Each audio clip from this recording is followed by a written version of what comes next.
সাংসদ গৌৰৱ গগৈ এজন সন্দেহৰ ঊৰ্ধৰ ব্যক্তি নহয়। কাৰণ পাকিস্তানত আমি জানো কাজিৰঙাও নাই, মানস অভয়াৰণ্যও নাই। কাজিৰঙাত চাবলগীয়া মানে আমাৰ কাজিৰঙাত আহিলে গড় দেখা পায়, পাকিস্তানততো একো নাই। এজন মানুহ পাকিস্তানত 15 দিন কেনেকৈ থাকিব পাৰে?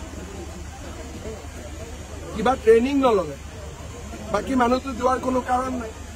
দ্বিতীয়তে গৌৰৱ গগৈয়ে যেনেকৈ নামাজ পঢ়ে, ইমান শুদ্ধকৈ নামাজ মুছলমান মানুহ এজনেও পঢ়িব নোৱাৰে।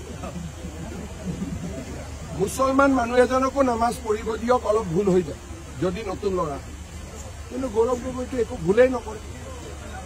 দ্বিতীয়তে তেওঁৰ ল'ৰা ছোৱালী সৰু বয়স, একেবাৰে সৰু।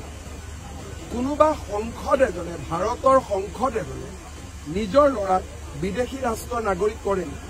ডাঙৰ হৈ পঢ়া শুনা কৰি 20 বছৰ বোলে তাতে আছে, বেলেগ কথা। কিন্তু মোৰ কোলাৰ বাচ্চাটো ভাৰতীয় হৈ আছে, মই বেলেগ এখন ৰাষ্ট্ৰৰ নাগৰিক কৰি দিম নেকি? তেওঁৰ পত্নীয়ে 19 বাৰ ভাৰত আৰু পাকিস্তানৰ মাজত ভ্ৰমণ কৰিছে, 19 বাৰ। গতিকে এইখিনি কথা ৰাইজক উত্তৰ দিব লাগিব, পিছলা পিছলি কৰি থাকিলেতো নহব।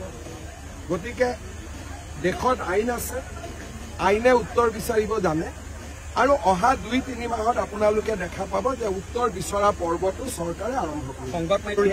তেওঁ ভাবে যে তেওঁতকৈ স্মাৰ্ট মানুহ নাই, উত্তৰ নিদিলে মই বাচি যাম, কিন্তু দেশততো আইন আছে। গতিকে আইনক উত্তৰ দিব লাগিব। 15 দিনৰ প্ৰতিটো দিনৰ হিচাপ আমাক দিব লাগিব।